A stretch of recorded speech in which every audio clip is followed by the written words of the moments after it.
Hi, I'm Sabina Fu. Today on Ghosts of Mississauga, we'll explore the very beautiful and very haunted Glenerin Inn.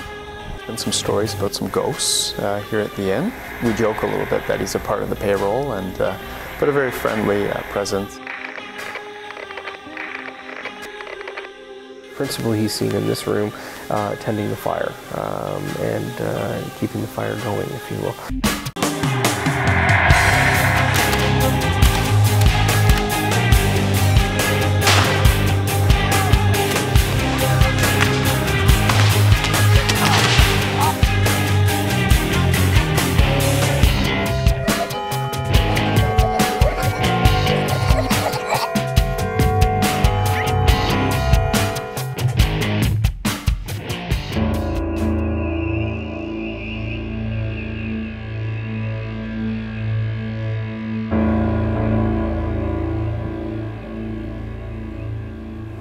Nestled here in the picturesque Credit Valley, the Glenerin Inn has lived many lives.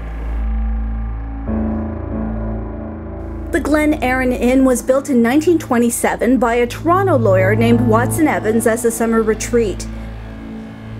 2 years later, Watson expanded the property by adding a music room and tower to the building's west side. But sadly, Watson did not have many years to enjoy the stunning rural escape that he'd created for his family. He died shortly after its completion in 1932.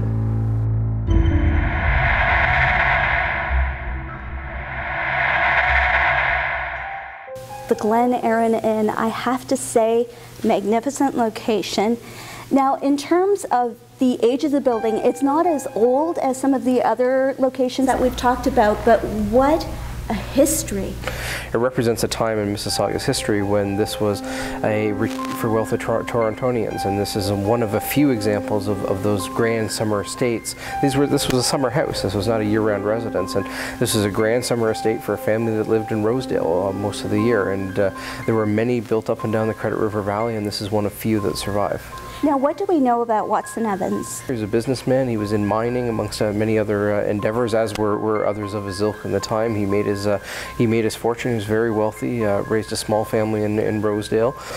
Many of their contemporaries were also building in what was then known as Toronto Township, in the rural areas of outside of Toronto.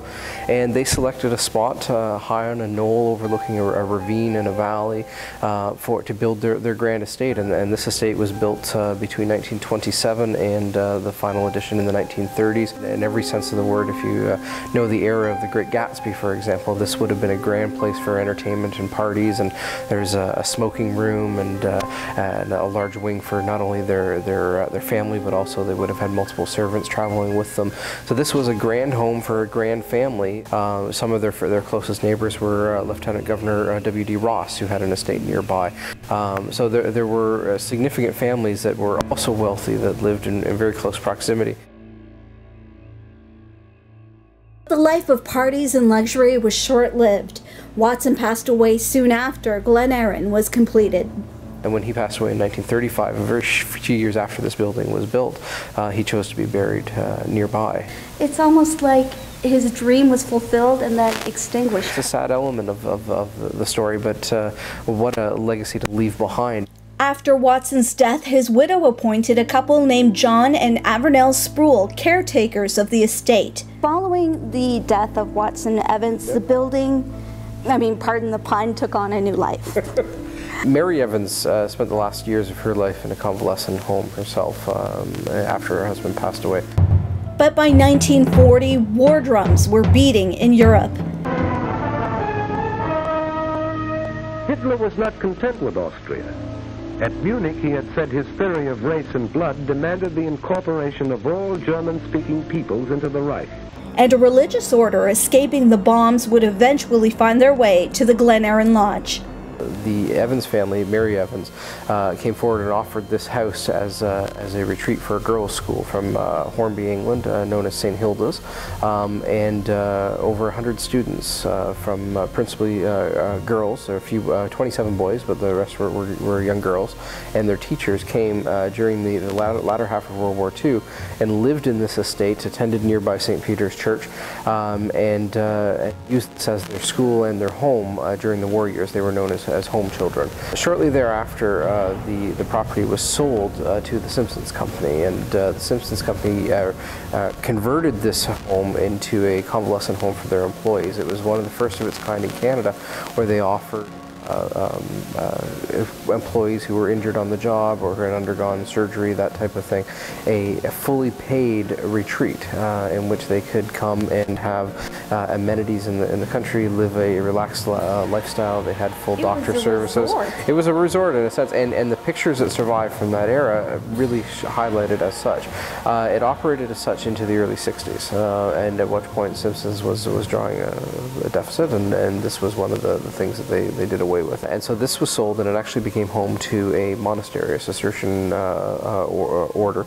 Purchased this, Basilian Fathers purchased this as a... That's the actual name of it, a Basilian Fathers? Well, Basilian Fathers was a Cistercian order from Toronto, and they purchased this building as a novitiate, which is where newly entered priests into their order would come for seminary training and for a retreat. And then in turn was purchased by a development company for the surrounding development. This was a sales office for a time. There was, in the former music room, was converted to a chapel for the Salel congregation, which was Mississauga's first Jewish congregation, met here, yes. And then in 1984 it was purchased by a company named Someplace Different, and they converted this into a country inn, and it still reflects that charm and that character of the earlier time period of the affluent 20s and 30s when the Evans were here.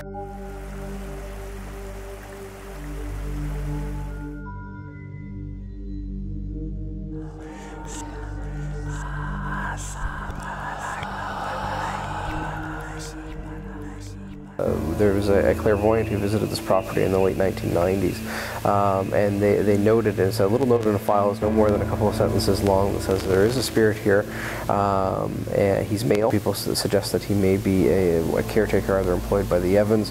The Evans did employ groundskeepers and caretakers for the property, but they also employed someone who lived in the gatehouse.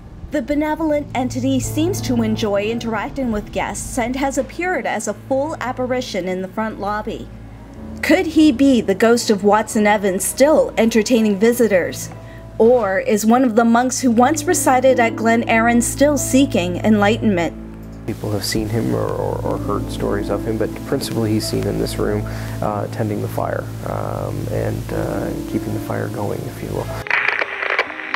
Coming up on Ghosts of Mississauga, we tour the stunning Glenerin Inn, where a multitude of spirits reportedly are keeping the past alive. He felt the presence, I guess more or less hug him and tuck him in before he was about to nod off.